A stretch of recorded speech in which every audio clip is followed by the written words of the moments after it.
Halo sahabat PPG, perkenalkan nama saya Jihan Eliza. Pada video kali ini saya akan mempresentasikan eksplorasi konsep pada topik 1, mengenal peserta didik. Video ini dibuat dengan tujuan untuk memenuhi tugas mata kuliah, pemahaman tentang peserta didik, dan pembelajarannya.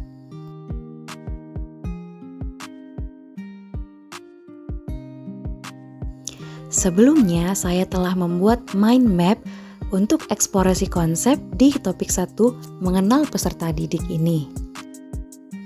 Jadi, teman-teman sahabat PPG dapat mengetahui poin-poin penting atau poin utama dari eksplorasi konsep di topik 1. Jadi, pada eksplorasi konsep kali ini terdapat 2 poin utama, yakni yang pertama, memaknai belajar dan berkembang, dan yang kedua, peserta didik sebagai individu yang unik. So, without any further ado, let's go to the next slide.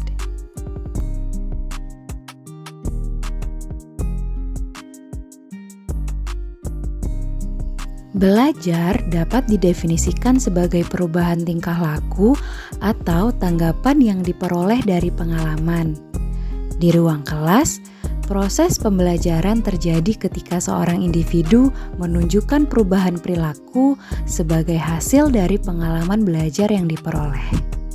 Oleh karena itu, guru perlu memahami strategi yang sesuai untuk memberikan pengalaman belajar yang sesuai untuk membantu terciptanya perubahan perilaku sebagai hasil dari proses pembelajaran yang dilakukan. Sebelum memahami dan menggunakan strategi-strategi yang mendukung terjadinya proses belajar di kelas, guru hendaklah membekali dirinya dengan beragam teori atau konsep mengenai belajar itu sendiri. Sejalan dengan hal itu, pada bagian ini saya akan ajak sahabat-sahabat PPG sekalian untuk mengenal dan mempelajari berbagai teori belajar dan teori perkembangan. Pada akhir topik ini, saya dan sahabat-sahabat PPG sekalian diharapkan mampu mengenal peserta didik dengan lebih baik dan mengumpulkan banyak informasi mengenai cara belajar dan tahap perkembangan setiap peserta didik sebagai individu yang unik.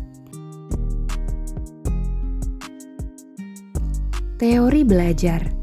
Teori belajar adalah sekumpulan konsep-konsep dan prinsip-prinsip belajar yang bersifat teoritis dan telah teruji kebenarannya melalui eksperimen yang dilakukan oleh para ahli. Dengan mempelajari teori belajar, seorang guru dapat memahami tata cara dan pengaplikasian konsep-konsep yang berperan penting dalam kegiatan pembelajaran. Pada dasarnya, setiap teori belajar memiliki tujuan yang sama, yaitu mewujudkan pendidikan yang mampu membekali peserta didik pengetahuan dan keterampilan untuk dapat bersaing dan terus mengikuti perkembangan zaman. Teori belajar yang pertama yakni teori belajar behavioristik. Teori belajar behavioristik adalah teori belajar yang berfokus pada perubahan perilaku peserta didik sebagai hasil dari proses pembelajaran. Menurut teori ini, perubahan perilaku peserta didik disebabkan oleh adanya interaksi antara stimulus dan respon. Stimulus tersebut berupa lingkungan belajar peserta didik, baik bersifat internal maupun eksternal. Sedangkan respon merupakan reaksi fisik terhadap rangsangan atau stimulus yang diterima tersebut.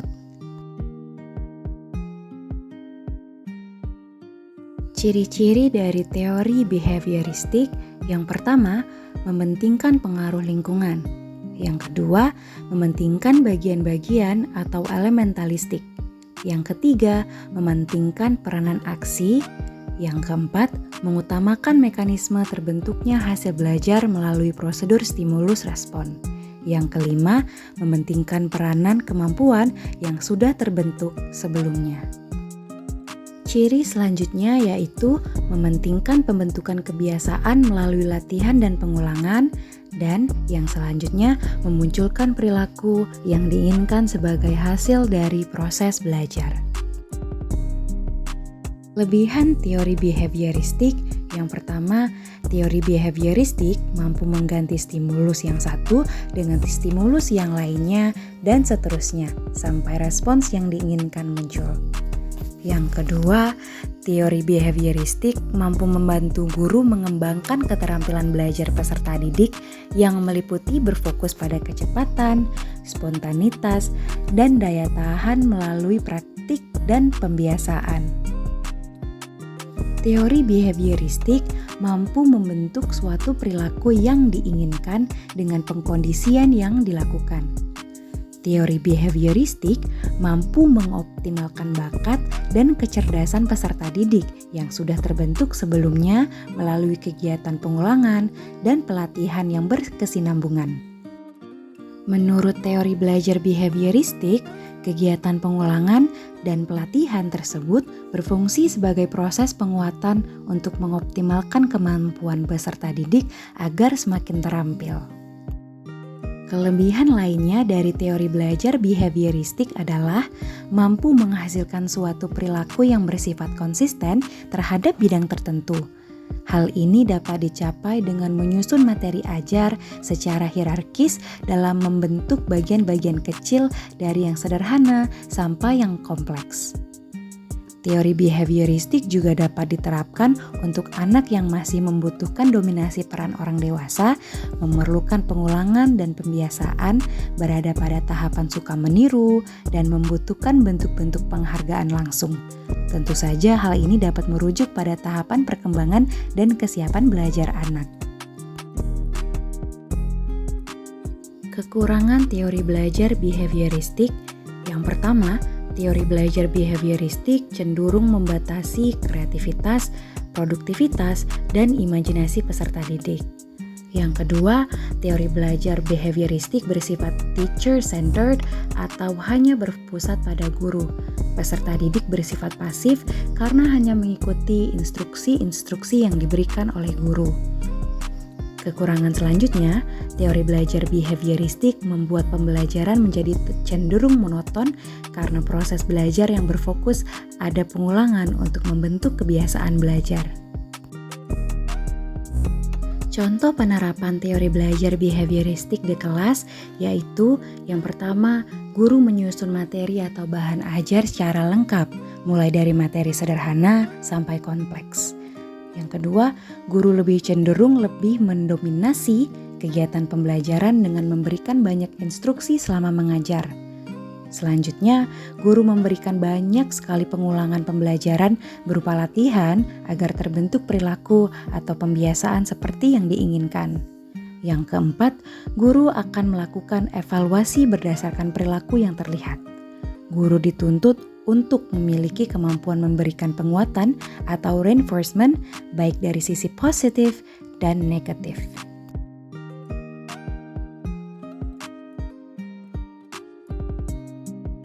Teori belajar behavioristik menurut para ahli.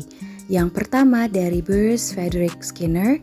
Menurut Skinner, behaviorisme adalah hubungan antara stimulus dengan respon yang ditunjukkan individu atau subjek terjadi melalui interaksi dengan lingkungan. Selanjutnya dari Ivan Pavlov. Menurut Pavlov, behaviorisme terdiri dari stimulus dan respon tidak bersyarat, serta stimulus dan respon bersyarat. Selanjutnya, Edward Lee Thorndike mendefinisikan bahwa belajar adalah perubahan tingkah laku yang bisa diamati secara langsung sebagai akibat dari adanya stimulus-stimulus dan respon-respon menurut prinsip mekanistik yang bisa dilihat dari metode belajar trial and error. Teori belajar sosial kognitif. Badura merumuskan teori belajar sosial kognitif dengan mengakomodasi kemampuan kognitif manusia dalam berpikir dan belajar melalui pengamatan sosial.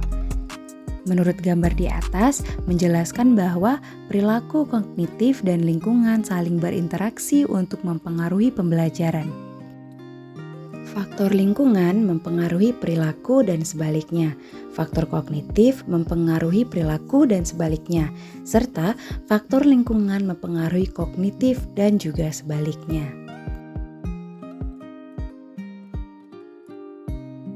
Ciri-ciri dari teori belajar sosial kognitif.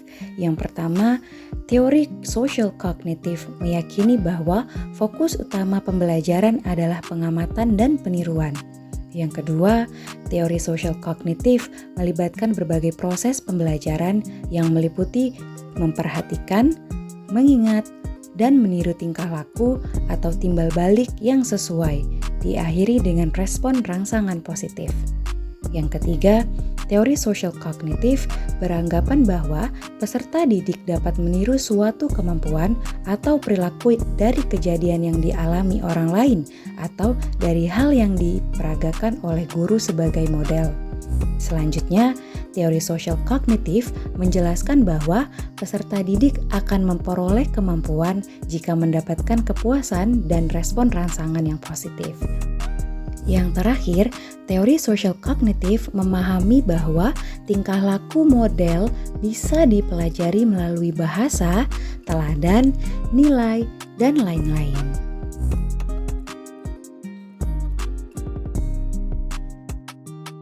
Teori belajar sosial kognitif menurut Albert Bandura. Teori belajar sosial atau social learning theory menurut Albert Bandura adalah teori belajar sosial atau kognitif sosial serta efikasi diri yang menunjukkan pentingnya proses mengamati dan meniru perilaku, sikap, dan emosi orang lain. Contoh penerapan teori belajar sosial kognitif di kelas. Yang pertama, mendorong diskusi berdasarkan apa yang diajarkan dengan meminta peserta didik untuk menjelaskan materi pembelajaran di depan kelas dan mengajak peserta didik lainnya untuk mengajukan pertanyaan. Yang kedua, meminta peserta didik untuk memberikan penjelasan tentang ide atau pendapat yang mereka miliki. Yang ketiga, membantu peserta didik dalam mengeksplorasi dan memahami bagaimana ide-ide bisa terhubung.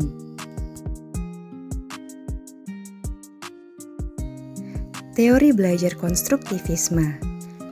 Teori belajar konstruktivisme merupakan sebuah teori yang menempatkan peserta didik sebagai individu yang membangun pemahaman dan memahami informasi secara aktif sepanjang proses pembelajaran.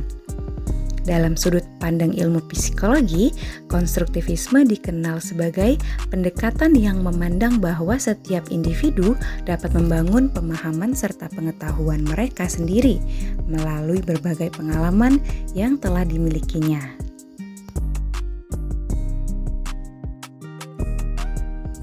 Teori belajar konstruktivisme menurut para ahli. Yang pertama dari Jean Piaget. Menurut Piaget, manusia memiliki struktur pengetahuan dalam otaknya, seperti sebuah kotak-kotak yang masing-masing memiliki makna yang berbeda-beda. Pengalaman yang sama bagi seseorang akan dimaknai berbeda oleh masing-masing individu dan disimpan dalam kotak yang berbeda pula. Selanjutnya, teori belajar menurut Vygotsky. Menurut Vygotsky, belajar adalah sebuah proses yang melibatkan dua elemen penting. Pertama, belajar merupakan proses secara biologi sebagai proses dasar. Kedua, proses secara psikososial sebagai proses yang lebih tinggi dan esensinya berkaitan dengan lingkungan sosial budaya. Munculnya perilaku seseorang adalah karena keterlibatan dua hal tersebut.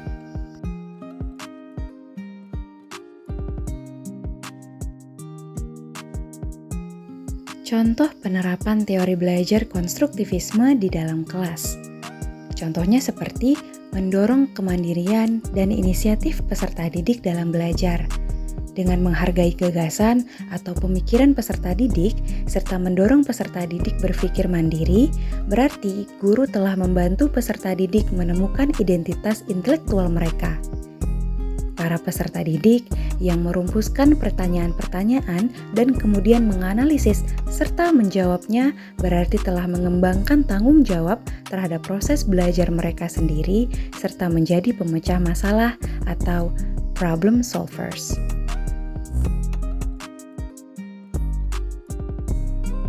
Teori belajar humanistik. Pendekatan humanistik dalam pembelajaran menekankan pentingnya emosi dan perasaan, komunikasi yang terbuka antara peserta didik dengan guru maupun sebaliknya, serta nilai-nilai yang dimiliki oleh setiap peserta didik.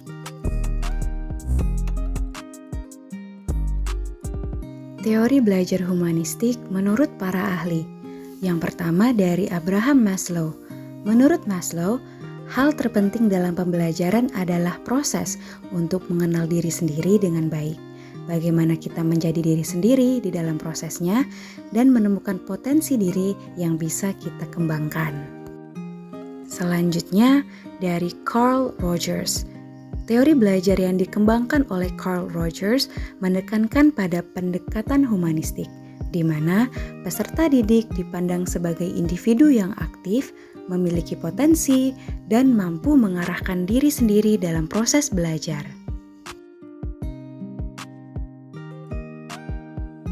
Contoh penerapan teori belajar humanistik di dalam kelas. Yang pertama, pada awal kegiatan belajar, guru mengidentifikasi kemampuan peserta didik dengan melakukan pengamatan atau penilaian awal. Yang kedua, guru mendorong peserta didik untuk memahami makna dari pengalaman dalam proses belajar. Selanjutnya, guru menyediakan fasilitas dan sumber belajar, baik buku, media visual, maupun audio untuk memenuhi kebutuhan peserta didik yang beragam.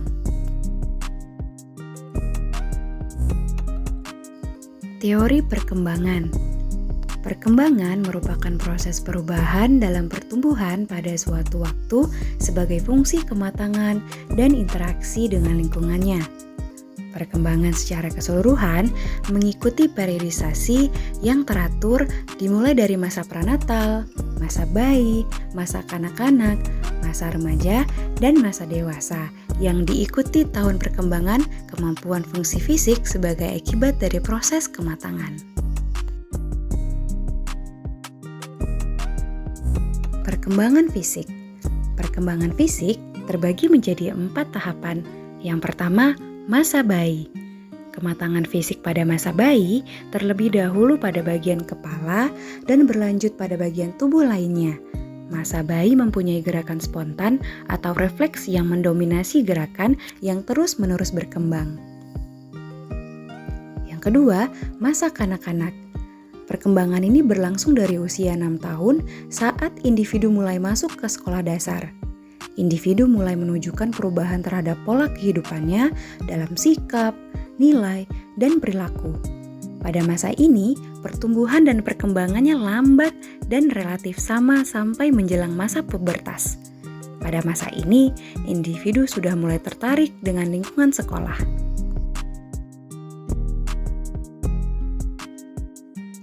Yang ketiga, masa remaja.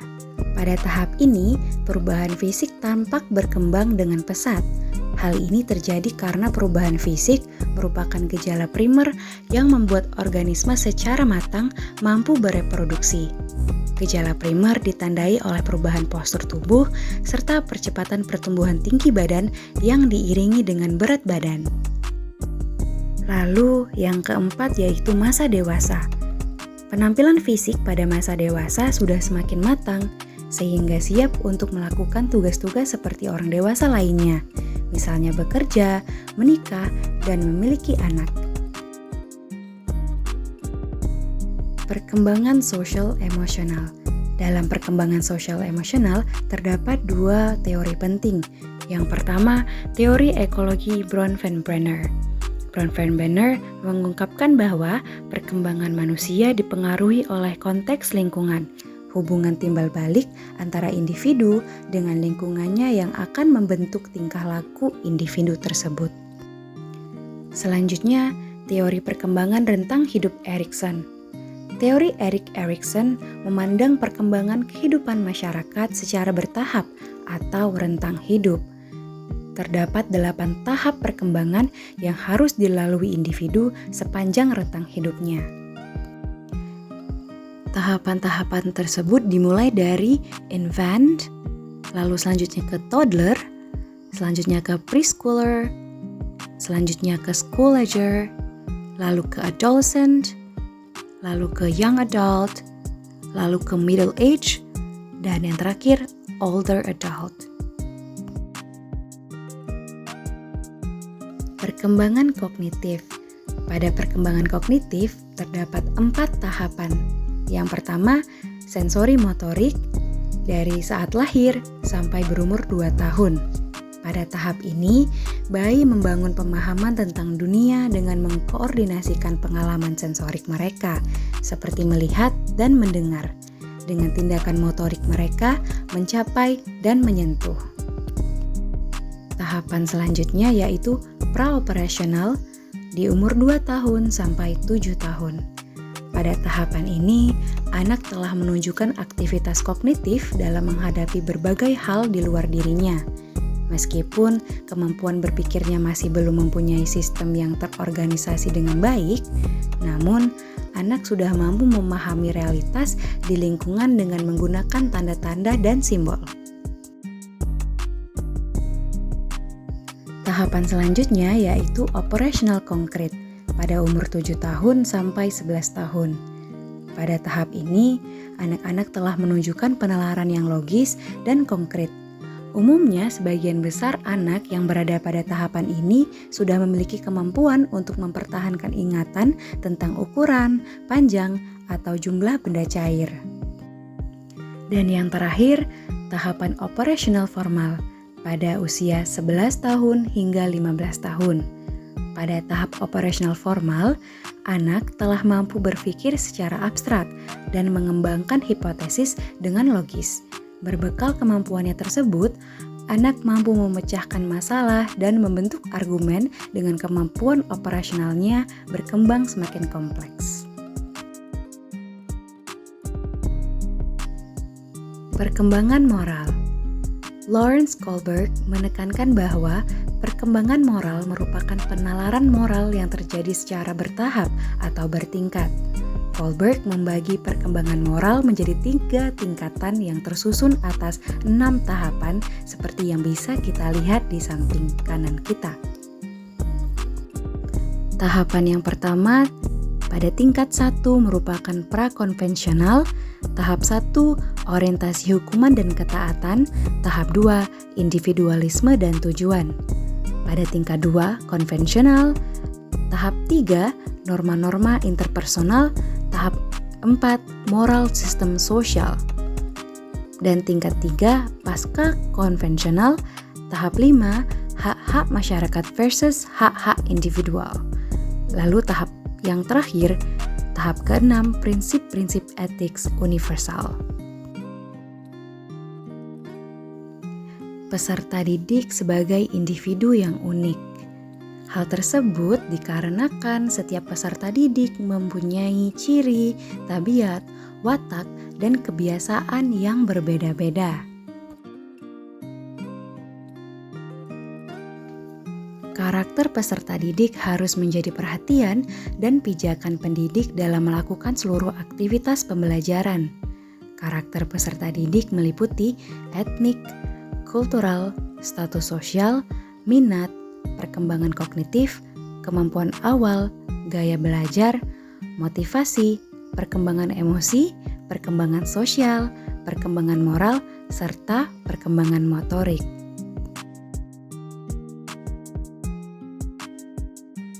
Latar belakang peserta didik. Yang pertama, latar belakang etnik. Pendidik dalam melakukan proses pembelajaran perlu memperhatikan jenis etnik apa saja yang terdapat dalam kelasnya. Data tentang keberagaman etnik di kelasnya menjadi informasi yang sangat berharga bagi pendidik dalam menyelenggarakan proses pembelajaran. Selanjutnya, budaya atau kultural. Peserta didik yang kita hadapi mungkin berasal dari berbagai daerah yang tentunya memiliki budaya yang berbeda-beda, sehingga kelas yang kita hadapi kelas yang multikultural. Sehingga pendidik dalam melakukan proses pembelajaran harus mampu menyikapi keberagaman budaya yang ada di sekolahnya atau di kelasnya. Yang terakhir, status sosial. Peserta didik dengan variasi status ekonomi dan sosialnya menyatu untuk saling berinteraksi dan saling melakukan proses pembelajaran. Implikasi dengan adanya variasi status sosial ekonomi ini, pendidik dituntut untuk mampu bertindak adil dan tidak diskriminatif. Perkembangan peserta didik. Dalam perkembangan peserta didik, dibagi menjadi 2 poin penting. Yang pertama, aspek-aspek perkembangan. Manusia berkembang dengan cara yang beragam. Dengan mempelajari lebih dalam mengenai aspek perkembangan manusia dan peranannya dalam proses pembelajaran, guru dapat menciptakan kegiatan belajar yang sesuai dengan kebutuhan dan perkembangan.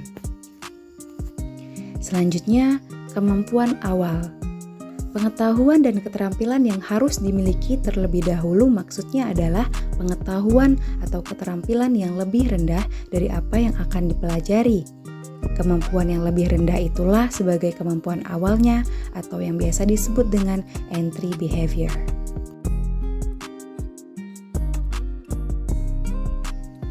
Kesiapan peserta didik. Kesiapan peserta didik terbagi menjadi 3 bagian utama, di mana yang pertama adalah minat. Minat belajar siswa merupakan kecenderungan atau kegairahan yang tinggi terhadap suatu hal. Minat belajar siswa merupakan aspek kepribadian yang menggambarkan kemauan dan dorongan dari dalam diri individu. Selanjutnya adalah motivasi. Motivasi kadang timbul dari dalam diri individu itu sendiri atau motivasi intrinsik. Dan kadang motivasi itu muncul karena faktor dari luar dirinya sendiri atau motivasi ekstrinsik. Motivasi belajar yang tinggi dari peserta didik akan tampak dari ketekunannya dalam belajar yang tidak mudah patah untuk mencapai keberhasilannya meskipun banyak rintangan yang dihadapinya. Selanjutnya adalah gaya belajar. Gaya belajar peserta didik merupakan hal yang penting untuk diperhatikan dalam melakukan proses pembelajaran, karena dapat mempengaruhi proses dan hasil belajarnya. Gaya belajar dapat dikelompokkan menjadi 4, yaitu visual, auditif, kinestetik, serta reading dan writing. Sekian video presentasi dari saya. Terima kasih telah menyaksikan. Sampai jumpa di lain waktu. Salam PPG.